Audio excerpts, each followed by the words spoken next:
शिरोमणि आचार्य विद्यासागर जी महाराज की जय। अध्याय 9 में संवर और निर्जरा और उसके कारणों की चर्चा हो रही है। अंतरंग तप 6 प्रकार के बताए थे, उसमें से 9 प्रकार के प्रायश्चित के गुणों की चर्चा हो गई। आज विनय के 4 वेद हैं, उनकी चर्चा से आज पाठशाला प्रारंभ कर। सूत्र नंबर 23 को देखें। ज्ञान दर्शन चारित्रोपचारा। ज्ञान दर्शन चारित्रोपचारा। बोलिए, ज्ञान दर्शन चारित्रोपचारा।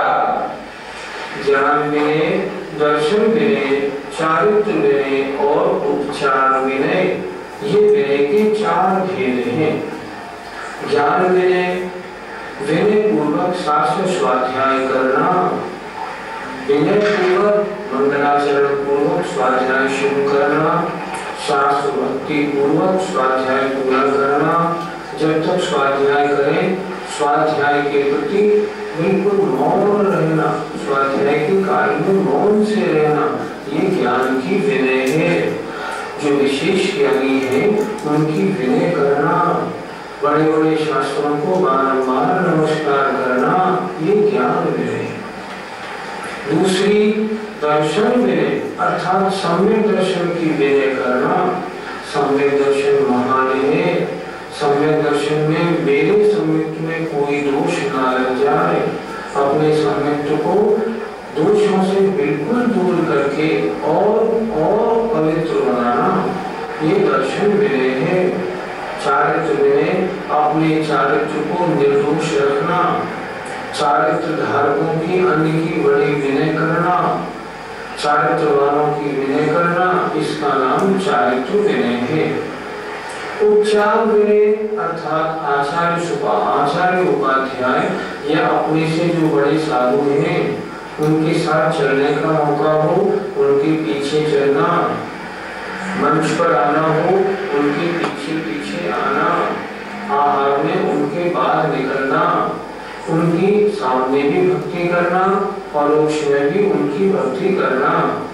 अगर वो किसी तरह से कमरे में आए तो उनके आने पर खड़े होना, उनके शास्त्र उनके पास हो, स्वयं लेकर चलना, ये सब उपचार विनय है। ये 4 प्रकार की विनय भी संवर निर्जरा में कारण है। इस विनय से होता क्या है? इस विनय से अपना मान वर्धन होता है। मान वर्धन के लिए विनय बहुत जरूरी है। आचार्यों ने तो बहुत बड़ी बात कह दी, विनयो मोक्षद्वारो, विनय तो मोक्ष का द्वार है। हे प्राणी, अगर तुम्हें मोक्ष के निकट पहुंचना है तो चित्त में विनय को धारण करो। ये विनय नाम का अंतरंग तप है, मान का वर्धन करने वाला। प्रायश्चित और विनय की चर्चा हुई। अब वैयावृत्त के 10 भेद, वैयावृत्त के 10 भेद यहाँ आचार्य ने जो बताए हैं, 10 प्रकार के मुनियों की वैयावृत्ति की जाती है, इस अपेक्षा यहाँ भेद किए गए। आचार्य उपाध्याय तपस्वी शैक्षिक ज्ञान गुण संग साधु मनोज्ञानाम। आचार्य उपाध्याय तपस्वी शैक्षिक ज्ञान गुण संग साधु मनोज्ञानाम। बोलिए, आचार्य उपाध्याय तपस्वी शैक्षिक ज्ञान गुण संग साधु मनोज्ञानाम। इस सूत्र में साधुओं के 10 भेदों की चर्चा है जिनकी वैयावृत्ति की जाती है। सूत्र सरल है। आचार्य उपाध्याय तपस्वी शैक्षिक ज्ञान गण कुल संग साधु और मनोज्ञ, इनकी वैयावृत्ति करना वैयावृत्ति नाम का तप है। इन साधुओं की परिभाषा क्या है? आचार्य जो संग के नायक होते हैं, जिनकी आज्ञा चलते हैं, जो दीक्षा प्रायश्चित आदि देते हैं, वे आचार्य कहलाते हैं। उपाध्याय जो अनुकूल के ज्ञाता हों, अथवा आचार्य जिन मुनिराज को विशेष ज्ञान आदि होने के कारण पूरे संघ की शिक्षण व्यवस्था सौंपते हैं उन्हें उपाध्याय कहते हैं। तपस्वी संघ के जो मुनि महाराज बड़े बड़े तपों की साधना करते हैं, 10 दिन का, 20 दिन का, 15 दिन का जो तप करते हैं और निरंतर तप करते रहते हैं, ऐसे ऐसे साधु के वर्तमान में हैं जो हमेशा एक आहार एक उपवास, एक आहार एक उपवास करते हैं। उन साधुओं को कहते हैं तपस्वी। शैक्ष अपने या बाहर के संघ के जो साधु अपने यहाँ पढ़ने आए हों या जो साधु निरंतर पठन पाठन में लगे रहते हैं वो कहलाते हैं शैक्ष। ग्राम साधु, रोगी साधु को ग्राम कहते हैं। गण स्त्रियों की परंपरा को, स्त्रियों की संतति को, बुजुर्ग साधुओं की संतति को गण कहते हैं। कुल जिन आचार्य ने हमको दीक्षा दी है उनके द्वारा दीक्षित जितने भी साधु हैं उन सबको कुल कहते हैं। संघ 4 प्रकार के मुनि, ऋषि, यति, मुनि और अनगा, इन चारों को संघ कहते हैं। साधु जो निरंतर साधना में लगे रहते हैं उन्हें कहते हैं साधु। और मनु के जो मुनिराज लोक सम्मत हो, लोक में जिनकी बड़ी मान्यता हो उन्हें कहते हैं मनोज्ञ। इन सब की वैयावृत्ति करना। फिर देखिए एक बार आचार्य जो संघ के नायक होते हैं, उपाध्याय जो संघ में अन्य साधुओं को पढ़ने पढ़ाने के लिए नियुक्त किए जाते हैं, तपस्वी जो बड़े बड़े तपों को तपते हैं, शैक्ष जो अध्ययनरत रहते हैं, ग्राम जो रोगी होते हैं, गण जो बुजुर्ग मुनियों की संतति उसे कहते हैं गण। कुल अपने आचार्य के द्वारा जो दीक्षित हैं उन सबको कहते हैं कुल। संघ, ऋषि, यति, मुनि, अनगार, इन चारों को संघ कहते हैं। साधु जो साधना करते हैं वे साधु कहलाते हैं और जो लोग सम्मत मुनिराज होते हैं वे मनोज्ञ कहलाते हैं। किन्हीं आचार्यों ने जो अवृत्ति हो, सम्यक दृष्टि हो, लोग सम्मत हो, उन्हें भी मनोज्ञ में माना है, अर्थात वे भी कथनचित वैयावृत्ति के पात्र हैं।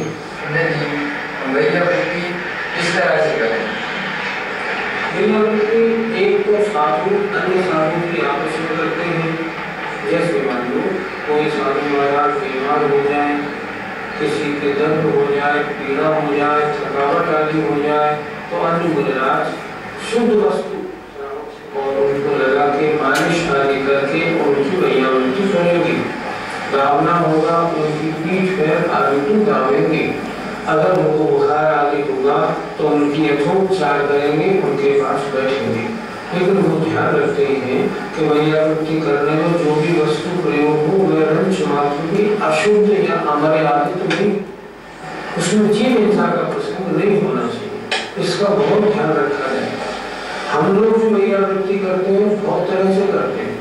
जैसे मान लो संघ आया, संघ की उचित व्यवस्था करना, पाटे चटाई वगैरह लगाना। अगर मान लो जाड़े के दिन है, जंगली वगैरह में कांच है या नहीं, उनके शीत उनको न लगे उसकी उन्हें पूरी व्यवस्था करना, उनके आहार आदि की समय पर व्यवस्था करना, ये सब साधु परमेष्टि की वैयावृत्ति है। उनके कमंडल पीछे आदि खराब हो गए हों, टूट गए हों, उनको बदलना इत्यादि, ये सब वैयावृत्ति में आ जाए। गुरु जी, वैयावृत्ति का फल क्या होता है? आप जब पूजा पढ़ते हैं सूर्यकारण भावना की तो पंक्ति कितनी अच्छी आती है। निश्चित वैयावृत्ति करैया सोने से भवनी रतैया।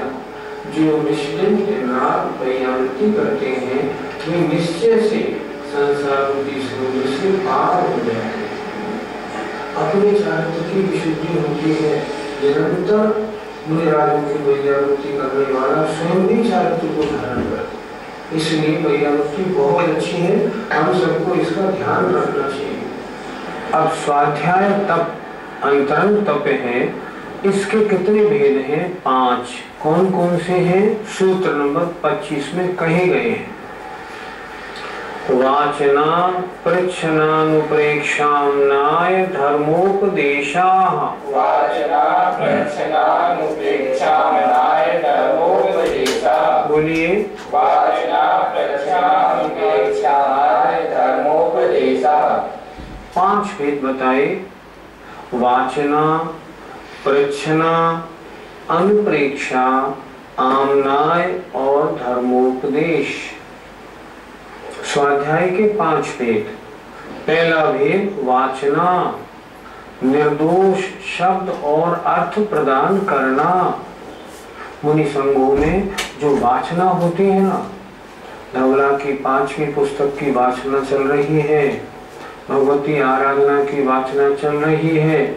वाचना का मतलब होता है आचार्य निर्दोष पाठ कराते हैं और उसका अर्थ बताते हैं। शुद्ध ग्रंथ का, निर्दोष ग्रंथ का शुद्ध शब्द और अर्थ प्रदान करना, इसका नाम वाचना है। प्रच्छना, वाचना के समय में अगर कुछ समझ में ना आए तो उस विषय को स्पष्ट करने के लिए, संशय रहित होने के लिए पूछना, विनय सहित पूछना।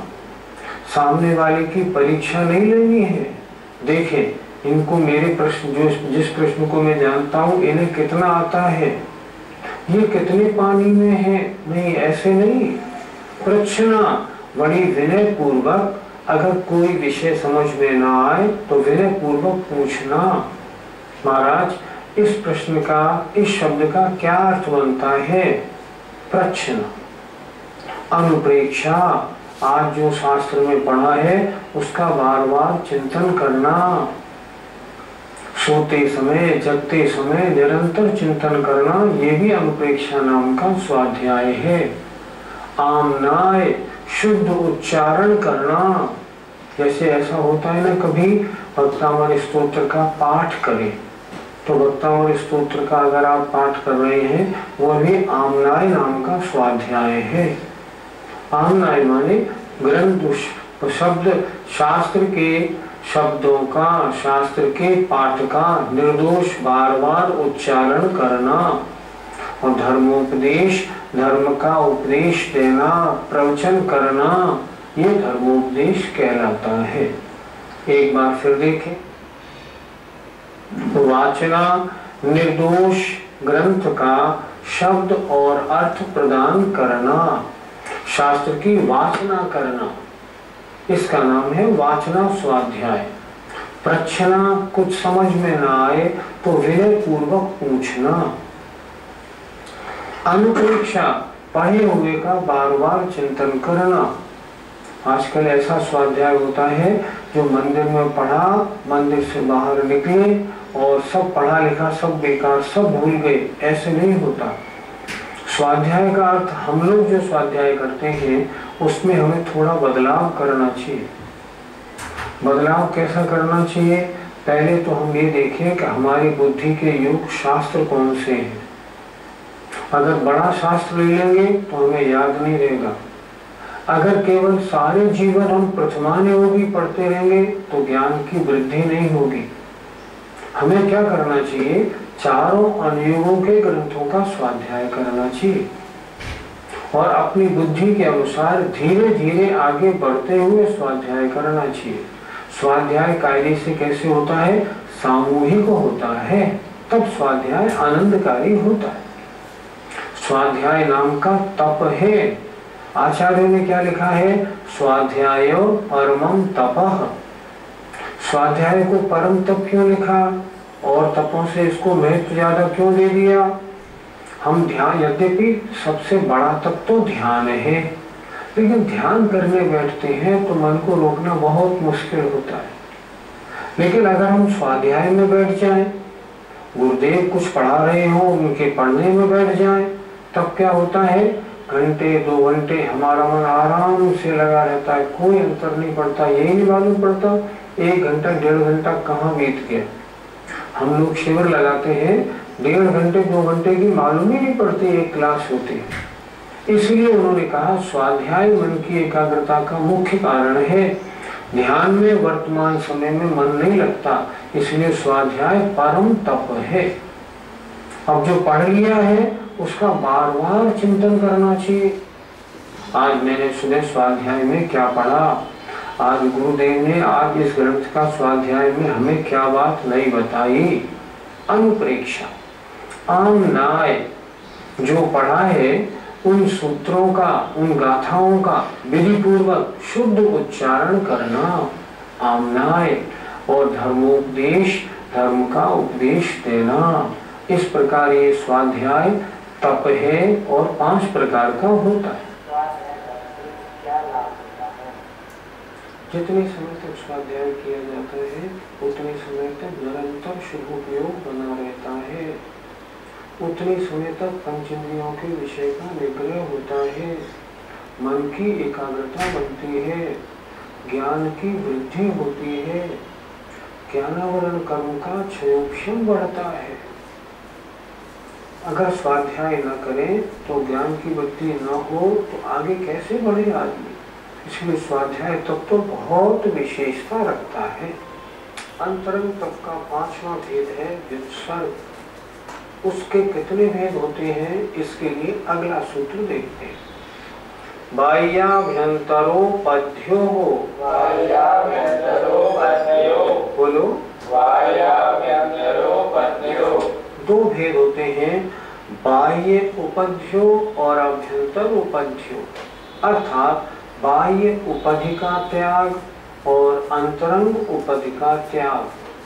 अर्थात जाप देने बैठे हैं उस समय समस्त बहिरंग परिग्रहों का बिल्कुल त्याग, उनसे निर्ममत्व हो जाना, बाह्य उपाधि त्याग। अंतरंग उपाधि त्याग, अंतरंग परिग्रह 14 प्रकार का होता है। 4 कषाय, 9 कषाय, मिथ्यात्व, आत्म परिणामों की कषाय आदि से बिल्कुल दूर, सबसे दूर करना आत्मा के परिणामों को, इसका नाम आभ्यंतर उपाधि त्याग है। जिस समय ध्यान आदि करने बैठना उस समय शुद्ध आत्मचिंतन करना, रंच मात्र कषाय आदि की प्रवृत्ति,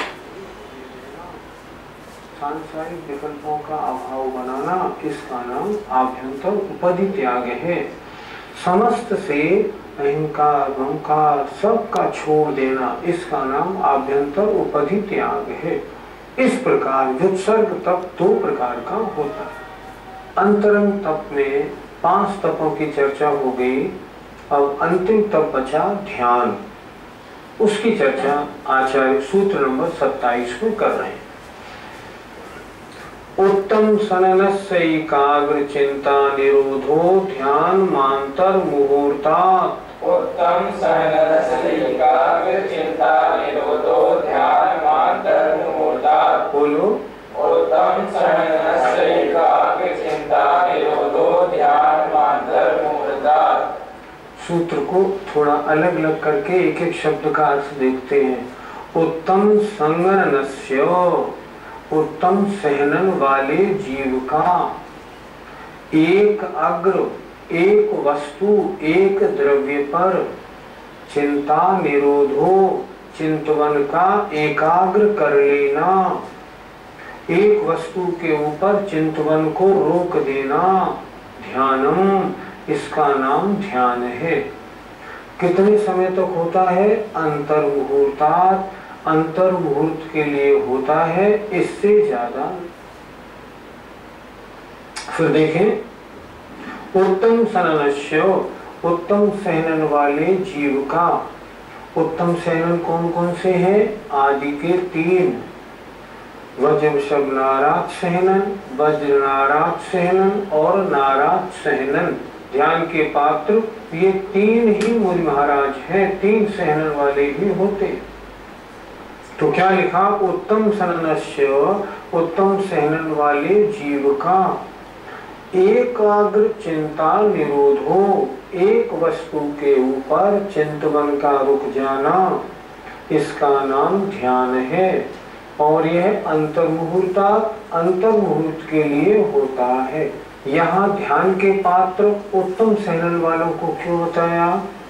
क्योंकि श्रेणी का मानना उन्हीं के द्वारा हो सकता है। जो निचले 3 सहनन वाले हैं वे श्रेणी को नहीं मान सकते। इस पंचम काल में वर्तमान में 3 नीचे वाले सहनन हैं, अर्धनाराज, कीलक और असंप्राप्ता श्रीपाटिका। तो इन 3 सहनन होने के कारण इस पंचम काल में कोई जीव उपसम श्रेणी या छपक श्रेणी का आरोहण नहीं कर सकता। क्यों नहीं कर सकता? कि इन 3 सहननों में ध्यान की एकाग्रता बनती ही नहीं। ध्यान की एकाग्रता के लिए 3 ऊपर वाले सहनन चाहिए। इसलिए आचार्य ने सूत्र में लिख दिया उत्तम सहनन वाले जीव का। ये हुआ ध्यान का पात्र कौन है। फिर दूसरा आया ध्यान की परिभाषा क्या है? एकाग्र चिंता निरोधो ध्यानम। एक वस्तु पर अपने चिंतन का रोक देना ध्यान है। फिर तीसरा प्रसंग आया ध्यान कितने समय तक हो सकता है? उत्तम सहनन वाला अगर ध्यान करे तो अंतर्मुहूर्त इससे ज्यादा नहीं होता। वर्तमान काल में हीन सहनन वाले होने के कारण हम लोगों का ध्यान तो बहुत कम समय के लिए बनता है। अंतर्मुहूर्त की तो चर्चा ही नहीं करनी। अंतर्मुहूर्त ध्यान लगाने का काम तो उत्तम सहनन वालों का होता है। सूत्रकार से देखें, उत्तम सहनन वाले जीव का एक द्रव्य पर, एक पदार्थ पर, एक वस्तु पर चिंतन का रोक देना ध्यान है और वह ध्यान अंतर्मुहूर्त के लिए होता है, इससे आगे नहीं। घड़ी होती है 24 मिनट की और 2 घड़ी का होता है 1 मुहूर्त, माने 1 मुहूर्त का मतलब 48 मिनट। और 48 मिनट से अंदर का जो समय होता है विदिन 48 मिनट्स, उसे कहते हैं अंतर्मुहूर्त। अंतर्मुहूर्त की परिभाषा आचार्यों ने कैसे लिखी है? 48 मिनट का मुहूर्त, एक समय कम 48 मिनट का भिन्न मुहूर्त और 2 समय कम 48 मिनट से प्रारंभ होता है अंतर्मुहूर्त। और नीचे कहां तक? एक आवली से एक समय ऊपर आ जाए तो वो होता है जघन्य अंतर्मुहूर्त। अर्थात एक आवली प्लस एक समय से 48 मिनट से 2 समय कम तक अंतर्मुहूर्त चलता है। इतने समय से ज्यादा ध्यान कभी किसी भी जीव का लग ही नहीं सकता। पंडित जी, ये 6 प्रकार का अंतरंग तप बताया था, उन 6 प्रकार के अंतरंग तपों में सबसे ज्यादा निर्जरा किस तप से होती है? आप खुद सोचो। प्रायश्चित, विनय, वैयावृत, स्वाध्याय और व्युत्सर्ग, सबसे बाद में आया ध्यान। सबसे ज्यादा निर्जरा कर्मों का नाश किसके द्वारा होगा? ध्यान के द्वारा। ध्यान के बराबर निर्जरा अन्य किसी कारण से नहीं हो सकती। इसलिए आचार्य ने कहा है ध्यान का अभ्यास करो, लेकिन बहुत मुश्किल है, सहनन नहीं है। लेकिन ऊपर केवल ज्ञान तक प्राप्त कराने का अगर कारण कोई है तो वो ध्यान है। इसलिए ध्यान सबसे बड़ा तप कहा जाता है। ध्यान कितने प्रकार के होते हैं? सूत्र नंबर 28 देखें। आर्त, रौद्र, धर्म्य, शुक्लानि। आर्त, रौद्र, धर्म्य, शुक्लानि। बोलिए। आर्त, रौद्र, धर्म्य, शुक्लानि। बहुत से लोग तीसरे ध्यान का नाम धर्म की बजाय धर्म बोलते हैं। धर्म ध्यान नहीं, शब्द है धर्म्य। आर्त, रौद्र, धर्म्य, शुक्लानि। अर्थात ध्यान के 4 भेद हैं, आर्त ध्यान, रौद्र ध्यान, धर्म्य ध्यान और शुक्ल ध्यान। पहला आर्त ध्यान। आर्त माने कहते हैं दुख। किसी दुख के आ पड़ने पर उस दुख की निवृत्ति के लिए निरंतर चिंतन करते रहना, इसका नाम आर्त ध्यान है। रौद्र ध्यान। रौद्र ध्यान बड़ा भयंकर होता है। भयंकर किस रूप में होता है? क्योंकि इसका जो फल है वो बड़ा भयंकर है। इसलिए रौद्र हिंसा आदि कार्य करने में आनंद मानना, इसका नाम रौद्र ध्यान है। धर्म ध्यान निरंतर अपनी परिणति को शुभ रूप बनाए रखना, धर्म का चिंतन करना, चिन्वाणी का चिंतन करना, आदि कार्यों में अपना परिणाम लगाना, इसका नाम धर्म ध्यान है। और कषाय रहित जीवों के जो आत्मचिंतन रूप परिणाम होता है उसका नाम शुक्ल ध्यान है। 4 प्रकार ध्यान के भेद हैं। पहला आर्त ध्यान, दुखी अवस्था में उस दुख से दूर कैसे हुआ जाए इस अपेक्षा निरंतर चिंतन होना, इसका नाम आर्त ध्यान है। रौद्र ध्यान, पाप रूप प्रवृत्ति हो और पाप रूप प्रवृत्ति करके उसमें आनंद और माने, निरंतर उसमें लगा रहे और आनंद भी मानता रहे, ये रौद्र ध्यान। तीसरा धर्म ध्यान, अर्थात परिणामों की विशुद्धि पूर्वक निरंतर आत्म स्वभाव का चिंतन करना, पूजा पाठ आदि में मन लगाना, भगवान के कहे हुए वचनों का बारंबार चिंतन करना, लोक के आकार का चिंतन करना, कर्मों के फलों का चिंतन करना, धर्म ध्यान।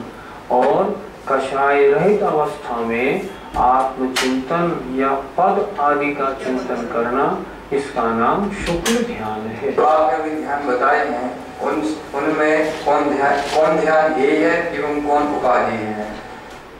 स्पष्ट है, आर्त और रौद्र ध्यान गलत परिणति है, ये है। धर्म ध्यान और शुक्ल ध्यान उपादेय है। वर्तमान में देखा जाए तो धर्म ध्यान तो संभव है पर शुक्ल ध्यान संभव नहीं, क्योंकि शुक्ल ध्यान के योग वर्तमान में सेनन हमारे पास नहीं, परिणामों की विशुद्धि उतनी हम नहीं कर सकते। इसलिए हमारे लिए आर्त ध्यान और रौद्र ध्यान से बचना है। ये दोनों ध्यान अकल्याणकारी है, अप्रशस्त है। और धर्म ध्यान में लगना है, ये ध्यान प्रशस्त है। शुक्ल ध्यान की हमें भावना भानी चाहिए। जो धर्म ध्यान की बात आई, तो क्या वो वर्तमान में हमारे लिए धर्म ध्यान हो सकता है? हाँ, वर्तमान में हम पंचम काल के जीवों के 3 हीन सहनन होते हैं, हमारे धर्म ध्यान संभव है। आचार्य कुंद महाराज ने स्वयं मोक्ष पाहुन में लिखा है कि इस समय भी इस भरत क्षेत्र में धर्म ध्यान संभव है। आज भी अगर रत्नत्रय को धारण करें, धर्म ध्यान में अपने आप को लगाएं, तो लोकांतिक और इंद्र पद की प्राप्ति आसानी से हो सकती है, ऐसी कोई बात नहीं। इतना तक हमारे वर्तमान 3 सैनों से हो सकता है, श्रेणी आरोहण नहीं हो सकता। इसलिए ये मत कहिए कि वर्तमान में ध्यान नहीं होता, लेकिन हाँ, ध्यान सम्यक दृष्टि जीवों को ही होता है धर्म ध्यान, और बिरले जीवों के होता है। इस प्रकार आज क्या चर्चा हुई? आज चर्चा हुई, एक तो उपधि व्युत्सर्ग तक की बात हो गई, इसके बाद में ध्यान की चर्चा हो गई, ध्यान की परिभाषा, ध्यान के भेद, इनकी चर्चा आज हुई। अगली पाठशाला में आर्त और रौद्र ध्यान की हम चर्चा करेंगे। वर्तमान में इनको समझना बहुत जरूरी है, क्योंकि हम उसमें लिप्त हो रहे, पड़े हुए हैं। हमें आशा है आप अगली पाठशाला जरूर सुनेंगे और अपने ध्यान को ठीक करने की कोशिश करेंगे। जय जय।